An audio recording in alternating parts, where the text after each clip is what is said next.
Selamat datang di channel Simar Imam. Sembari mendengarkan tinggalkan like dan komentarnya bosku. Jangan lupa pasang headset kalian. Siapkan kopi dan camilan. Lupakan pahitnya kehidupan. Mari kita dengarkan sambil rebahan. Bab 327. Nona Gu sangat berterima kasih kepada Ye Tianzong. Pada saat yang sama, dari sudut pandangnya, Ye Tianzong adalah orang yang tidak dapat diprediksi, dan setiap keputusan serta tindakannya mungkin berpandangan jauh ke depan. Tetapi, dia juga terkesan dengan Sun Yuhuan yang disebutkan sekarang. Ini telah bekerja sama dengan Ye Xingmen selama bertahun-tahun, dan kerjasama di antara mereka cukup harmonis. Terlebih lagi, dia adalah orang yang baik, dan sungguh sangat membantu untuk berhubungan dengannya dalam kehidupan sehari-hari. Oleh karena itu, mencantumkan Sun Yuhuan sebagai tamu terhormat juga menjadi salah satu pertimbangannya. Dan sekarang, meskipun Ye Tianzong berbicara dengan ramah dan memiliki wajah yang cerah, dia selalu merasakan ada sesuatu yang tidak biasa di belakang punggungnya. Jadi, dia menarik napas dalam-dalam dan bertanya dengan bingung, "Tuan Ye, jangan salahkan saya karena terlalu banyak bicara, Sun Yuhuan ini. Karena kamu tidak ingin bicara, maka jangan katakan apapun." "Apa? Apakah ada masalah?" Ye Tianzong tiba-tiba menjadi serius. Dia biasanya menyembunyikan pisau di senyumannya, yang mudah menimbulkan rasa takut. Tapi sekarang dia menjadi lebih serius. Entah kenapa, Nona Gu merasa gemetar dan segera mengubah nada suaranya dan menundukkan kepalanya dan berkata, "Jangan berani, jangan berani. Jangan khawatir, saya akan membawa Sun Yuhuan ke kantor sebentar lagi." "Oke, silakan sibuk, aku akan menunggumu di kantor." Kemudian, Nona Gu pergi. Ren Dongguo, yang melihat adegan ini, berpikir dan bertanya dengan curiga, "Menantu laki-laki, apa yang kamu lakukan? Apakah kamu tidak akan membantu ibumu menyelesaikan masalah hari ini? Yang disebut lawan itu seharusnya sangat. Ini akan segera hadir. Jika kami tidak menemukan solusi dengan cepat, Anda akan berurusan dengan apa yang disebut Sun Yuhuan." "Ayah." Ye Tianzong menyela sambil tersenyum, dan berkata dengan tenang, "Jangan khawatir, selesaikan masalah ibu Sun Yuhuan ini, dan itu akan terselesaikan secara alami. Saya melihat ibu Yu Rou mengobrol di sana, dan saya khawatir akan ada beberapa perubahan, jadi, Anda harus pergi dan menghiburnya. Saya akan berada di kantor nanti dan bernegosiasi dengan Sun Yuhuan. Tentu saja saya akan tahu bagaimana menghadapinya." Tapi ini, Ren Dongguo ragu untuk berbicara. Meski terdengar mendung, dia dan Ren Yurou memiliki pemikiran yang sama. Dengan adanya Ye Tianzong, semuanya tidak menjadi masalah. Meskipun situasi spesifiknya belum jelas, untuk saat ini, kami hanya dapat mengambil satu langkah dalam satu waktu. Diatur dengan baik. Ye Tianzong pergi ke kantor atas undangan Nona Gu. Namun, sebelum dia bisa mengambil beberapa langkah, dia mendengar suara di belakangnya. "Bos Sun, kamu di sini." Itu adalah Lin Surong. Tawanya yang hangat menarik perhatian Ye Tianzong. Memberi isyarat kepada Gu bahwa dia tidak sedang terburu-buru, dan berbalik. Segera, dia melihat ada banyak pria dan wanita yang tampaknya memiliki temperamen luar biasa berdiri di samping Lin Surong. Yang termuda berusia 45 atau 60 tahun, dan yang tertua setidaknya berusia 70 tahun. Dan yang berdiri di tengah adalah Lin Surong, yang cukup untuk menunjukkan identitas dan statusnya. Namun, dia mengobrol dan tertawa gembira dengan banyak orang, tetapi dia sangat menyukai pemilik lain di sampingnya yang tampak seperti berusia 40 atau 50 tahun dan masih memiliki pesona. Keduanya mengobrol dengan gembira dan terlihat sangat akrab. Apalagi dia mengaku sebagai Bos Sun. Mungkinkah dia adalah Sun Yuhuan? Sejak awal, Lin Surong tahu bahwa dia ingin menggunakan Sun Yuhuan untuk membuat keributan. Sekarang Anda sedang berkomunikasi dengan pihak lain, Anda tidak boleh main-main, bukan? "Tuan Ye, silakan lewat sini. Kantornya ada di dalam. Aku akan mengundang Sun Yuhuan menemuimu nanti." Melihat Ye Tianzong dalam keadaan linglung, Gu datang dan mengingatkannya dengan suara rendah. Meski ada sedikit keraguan, namun masalahnya sudah sampai pada titik ini, percuma saja berpikir terlalu banyak.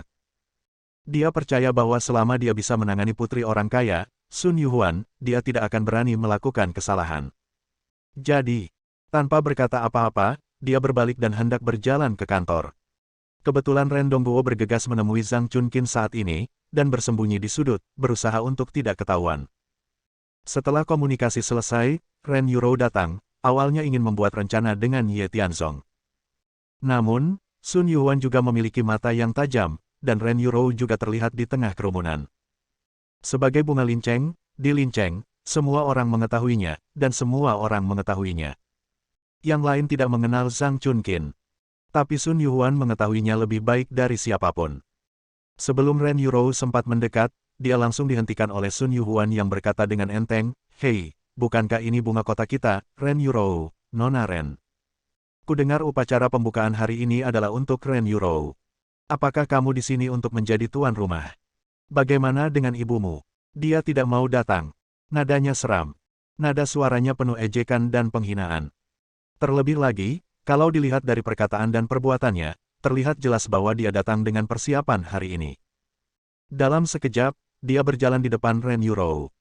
Ren Yurou, sebaliknya, relatif tenang dan tidak bertindak terlalu tergesa-gesa. Ketika dia membuka mulut dan hendak berbicara, Ye Tianzong berjalan ke sampingnya dan tidak bisa menahan diri untuk tidak memegang tangannya. Dia menggelengkan kepalanya dan berkata, "Tidak perlu terlalu banyak berdebat dengannya. Mari kita bertengkar dengannya di kantor nanti." "Oke, aku tahu." Ren Yurou mengangguk. Melihat ke arah Sun Yuhuan, dia berkata dengan tenang, "Hari ini, ibuku ada sesuatu yang harus dilakukan untuk sementara, jadi biarkan aku melakukannya untukmu." Bos ini terlihat sangat tampan, dan dia seharusnya menjadi orang yang hebat. "Saya harap kamu akan banyak mendukungku ketika dibuka nanti." "Dukungan, saya pasti akan mendukungnya. Ibumu dan aku adalah kenalan lama. Nanti, aku pasti akan memberinya tas hadiah besar. Karena kamu adalah putrinya, aku akan membiarkanmu menanggungnya nanti." Sun Yuhuan berkata sambil tersenyum. Mendengar tamu-tamu terhormat lainnya di sini, mereka semua menjadi curiga, tak disangka Bos Sun mengenal Tuan Zhang.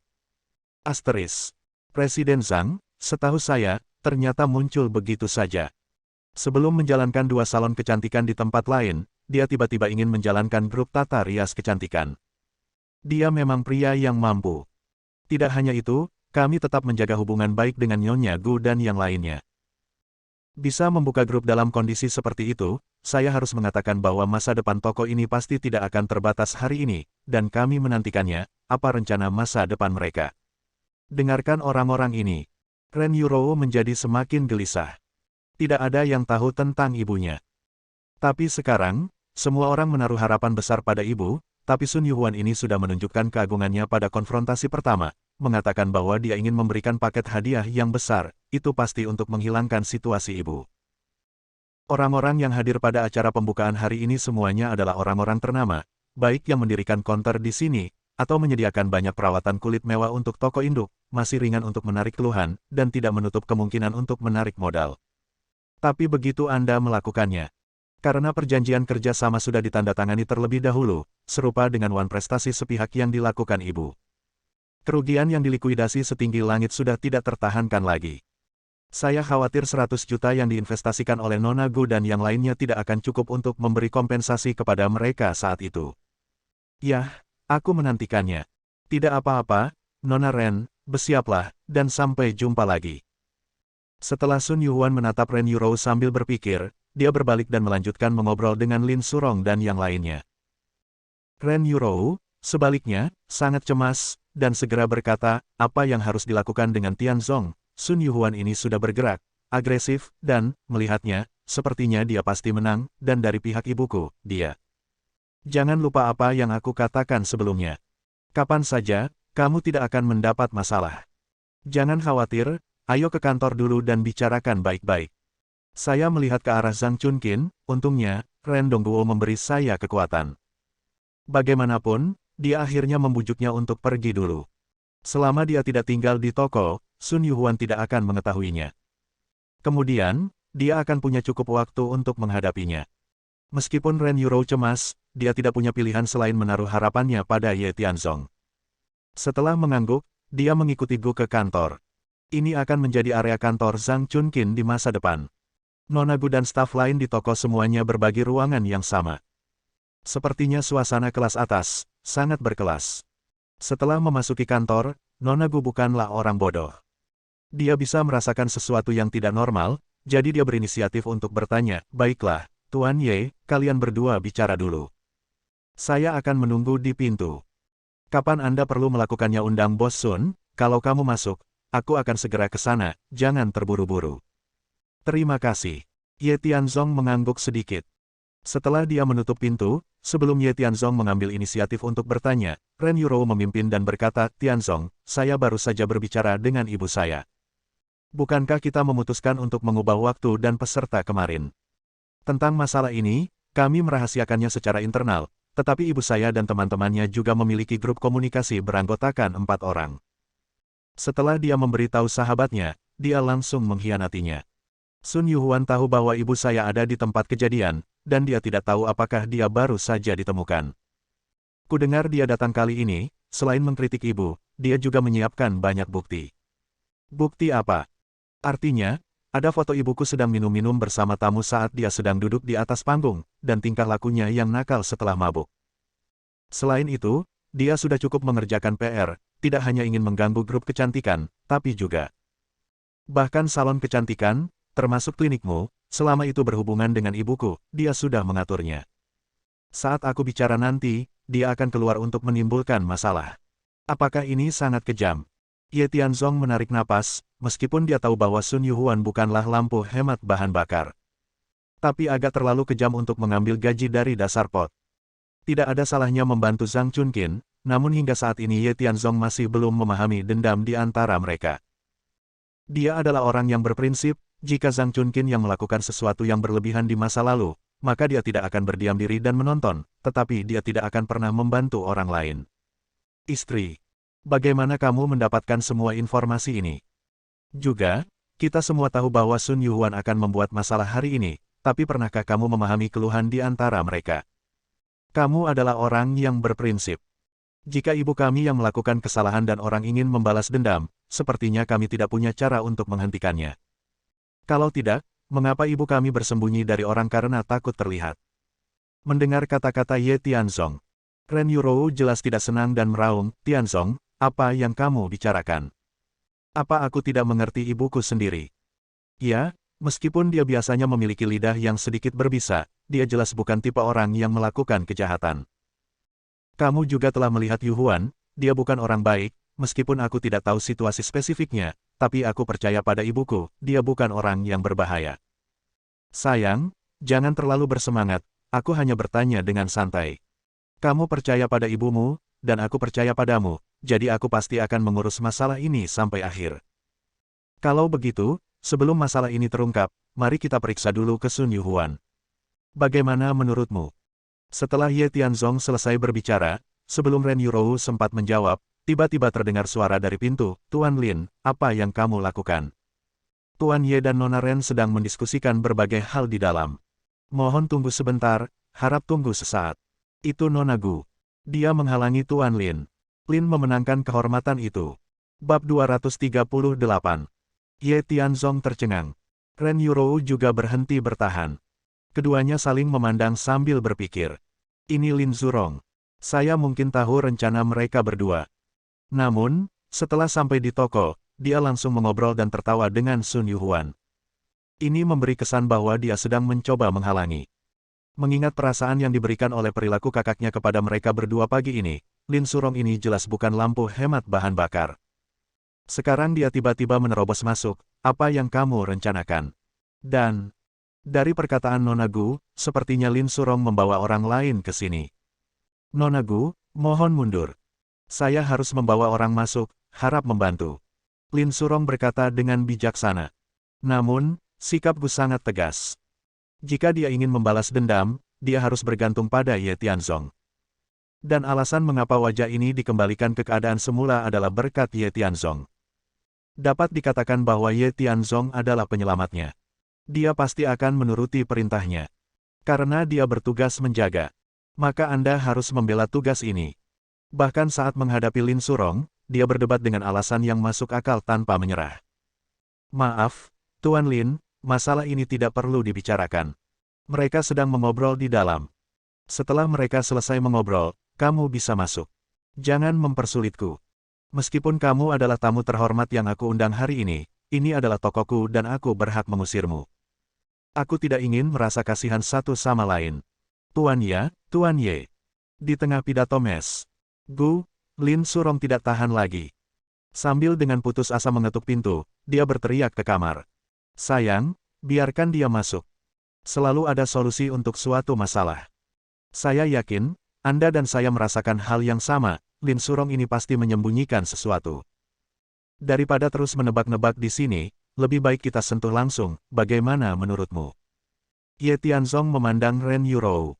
Dan itu saja, tidak ada lagi yang bisa dilakukan. Segalanya sudah cukup berantakan, dan sekarang Lin Surong akan menambah kekacauan itu.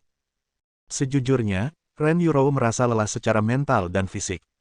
Dia menghela nafas panjang, mengangguk dan berkata, baiklah, biarkan dia masuk. Apapun yang terjadi, lebih baik membicarakan semuanya. Nona Gu, biarkan Presiden Lin masuk. Dengan izin dari Ren Yurou. Ye Tianzong mengangkat kepalanya dan berteriak keras. Dentur. Segera. Lin Surong mendorong pintu hingga terbuka dan masuk. Nona Gu menatap Ye Tianzong dengan tatapan meminta maaf dan kemudian menutup pintu. Tuan Ye, Nona Ren. Dengar, aku membawamu ke sini untukmu. Lin Surong sangat bersemangat, memandang mereka berdua, dan tersenyum. Ye Tian mengerutkan kening, dan melihat lebih dekat. Saya menemukan ada seorang wanita berdiri di samping Lin Surong. Rambutnya diwarnai dengan highlight warna-warni, dan dia tampak tidak berpendidikan. Pakaiannya sangat bergaya, bahkan dalam mode terkini. Dibandingkan dengan arogansi Cui Beibei, gadis ini lebih eklektik, seperti kuda liar yang berlari liar dan sulit dikendalikan. Berdiri di samping Lin Surong, dia masih terlihat seperti orang bodoh, menggoyangkan tubuhnya terus-menerus, mengunyah permen karet di mulutnya, melihat Ye Tianzong dan keduanya menatapnya, dia masih sangat kesal, dan terus meniup gelembung untuk melampiaskan perasaan tidak puasnya. Saudara Lin, mengapa kamu membawaku ke sini? Saya di sini untuk mendapatkan uang dari rubah betina itu hari ini. Lagi pula, jika dia tidak memberi saya uang hari ini, saya akan membeberkan semua skandalnya. Aku tahu kamu memiliki hubungan yang baik dengannya, tapi ayahku juga memberimu banyak keuntungan saat dia hidup. Tolong jangan angkat siku untukku. Kelihatannya, gadis ini seharusnya adalah putri seorang pria kaya. Memang sulit diatur dan sulit untuk dikelola. Dari kata-katanya yang tersirat, tidak sulit untuk mengatakan bahwa dia sangat membenci Sun Yuhuan. Biasanya anak-anak pada kelompok umur ini memiliki hati yang relatif murni sehingga membuatnya begitu marah kepada Sun Yuhuan. Nampaknya Sun Yuhuan ini memang telah melakukan banyak hal yang tidak boleh dilakukan. Pikirkan seperti ini. Hati Ye Tianzong yang memalukan juga terhibur sampai batas tertentu. Tuan Lin, apa yang kamu? Tuan Ye, aku masih turut berduka atas apa yang terjadi pada adikku. Saya pribadi merasa bahwa masalah pergi ke grup Zongheng besok terkait dengan situasi keluarga Lin saya secara keseluruhan. Jadi, aku harus menebusnya. Dan aku mendengar pembicaraanmu di restoran Hotpot sebelumnya, dan kupikir Zuer mungkin bisa membantu, jadi aku membawanya ke sini khusus untuk melihat. Mari kita lihat apakah kita bisa membuat kontribusi. Berbicara tentang ini, Lin Surong menyeret gadis bernama Zuer, berjalan mendekat, duduk, dan berkata, Zuer, ayahmu dan aku adalah teman baik, urusanmu adalah urusanku. Tuan Ye, Nona Ren, juga menderita Sun Yuhuan, jadi, dalam arti tertentu, kalian semua berada di perahu yang sama, disebut paman, bibi. Mendengus. Gadis bernama Zuer mendengus dingin, dan berkata dengan nada meremehkan, ada banyak orang yang menentang rubah betina itu, tapi bukankah rubah betina itu masih hidup dan sehat sekarang? Oh, apa yang ingin kamu lakukan? Aku masih menunggu uangnya, jadi cepatlah. Maafkan dia, karena ayahnya meninggal lebih awal dan tidak banyak orang yang mendisiplinkannya. Neneknya lah yang membesarkannya. Namun, nenek sekarang sudah tua dan tidak bisa mengendalikannya lagi. Tidak, saya pergi menemuinya sesekali, tetapi saya tidak melakukannya mengharapkan. Bagus. Ye Tianzong tersenyum acuh tak acuh, melambaikan tangannya, dan berkata, Zuer, kan? Dengarkan maksudmu, kamu sangat membenci Sun Yuhuan. Kebetulan, aku juga sangat membencinya. Jadi, tidak ada yang salah dengan kata-kata Tuan Lin, kami hanya satu orang yang ikut. Namun, Anda baru saja mengatakan bahwa banyak orang memiliki konflik dengan Sun Yuhuan, tetapi mereka tetap tidak ada hubungannya dengan dia. Saya tertarik untuk mengetahuinya, dapatkah Anda menjelaskan situasinya secara detail? Kamu pikir kamu siapa? Memberitahu. Apakah ada gunanya memberitahumu? Zuer, lihat ini. Lin Surong sangat marah dan berteriak, jangan bersikap kasar. Kamu anak kecil, meskipun kamu kurang disiplin sejak kecil, tidak perlu. Tidak apa-apa, tidak masalah. Ren Yuro ingin mengikutinya, tetapi Ye Tianzong dapat memahami karakter pemberontak Zhu saat ini. Setidaknya dia masih memiliki neneknya bersamanya, sementara dia dilempar ke lubang jembatan untuk mengurus dirinya sendiri. Jika dia tidak diselamatkan oleh dermawannya, saya khawatir dia sudah mati sekarang. Tidak apa-apa, dia masih kecil, aku bisa mengerti. Dia memusuhiku karena dia tidak tahu betapa aku membenci Sun Yuhuan. Mungkin dia hanya menginginkan uang rubah betina ini, tapi aku menginginkan nyawanya. Bagaimana bisa dibandingkan? Ye Tianzong hanya ingin menangkapnya. Dia sengaja meninggikan identitasnya. Karena itu, Zhu Er, yang awalnya sangat memberontak, mengerutkan kening dan menatapnya dengan curiga, apa maksudmu dengan ini? Sepertinya kamu sangat kuat. Meskipun rubah betina itu penuh kebencian, tapi di sekitarnya, mereka punya pengawal dan mereka ingin membunuh orang, bukan? Suara mendesing. Suara tajam terdengar tiba-tiba. Sebelum Zhu Er sempat bereaksi, sebuah pisau terbang tiba-tiba melewati telinganya. Ketika saya menoleh, saya melihat seekor lalat tertancap di dinding beberapa meter jauhnya, tidak dapat bergerak. Ini. Ren Yuro sedikit bingung. Meskipun dia tahu bahwa Ye Tianzong punya metode, dia tidak akan berlebihan, bukan? Tuan Ye, keahlian Anda luar biasa. Lin Surong tidak bisa menahan diri untuk tidak menelan ludahnya. Dia bisa mendapatkan sesuatu dengan pisau terbang. Meskipun agak sulit, dia jelas bukan seorang master. Namun tubuh lalat sangat kecil, ia masih bisa terbang dan bergerak. Tapi Ye Tianzong ini bahkan tidak punya kesempatan untuk membidik, dia menembak langsung dan membunuh lalat itu. Ini tidak bisa lagi digambarkan sebagai seorang master, dia hanyalah seorang master. Luar biasa. Zhu Er tercengang. Sebelumnya, dia sangat meremehkan Ye Tianzong, tapi sekarang, wajahnya penuh kekaguman.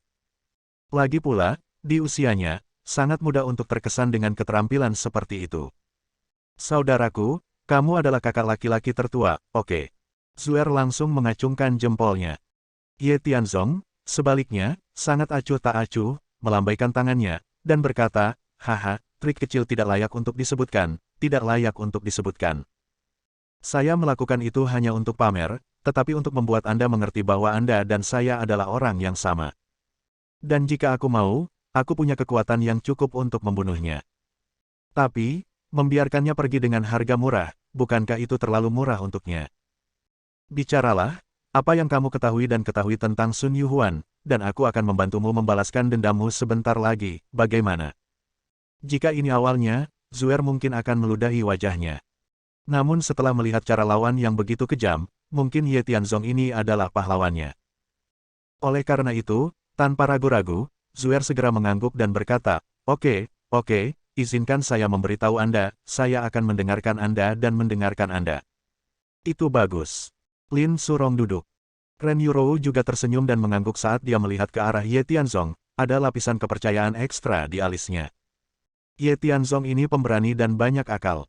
Sejujurnya, dia benar-benar tidak memiliki cara yang baik untuk menghadapi Zhu Er sekarang. Namun, Ye Tianzong hanya sekedar pamer, dan langsung menaklukkan lawannya. Hal ini serupa dengan cara kami menangani insiden lalat saudara Xiong di pagi hari. Orang bodoh macam apa ini, dia sungguh jenius. Ayahku sangat marah pada rubah betina ini. Dulu, sejak ibuku meninggal, dia suka menghabiskan waktu dan minum. Ayah bertemu rubah betina ini di KTV, lalu pihak lain menggunakan berbagai cara. Pada akhirnya, dia tidak menjadi nyonya rumah dan datang ke rumah saya. Aku bisa menanggungnya. Tapi, tubuh ayahku diremas hingga kering olehnya, dan akhirnya dia minum obat setiap hari. Bahkan aku tidak bisa memberi makan obatnya, semuanya diberi makan olehnya sendiri.